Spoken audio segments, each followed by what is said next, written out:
ಪ್ರೀತಿಯ ಸ್ಪರ್ಶವೇ ಸಂಗೀತ ಎಂದೆ ನಾನು, ಸ್ಪರ್ಶದ ಪ್ರೀತಿಯು ಸಂಗೀತ ಅಂದೆ ನೀನು.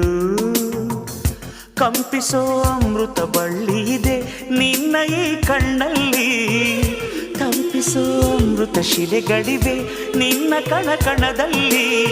ತಾಜ ಮಹಲ ಕರಗಿಸಿ ಎರಕ ಹೊಯ್ದ ರೂಪಸಿ, ಹೊಗಳ ಮಾತುಗಳಲ್ಲವೇ ಅಲ್ಲ.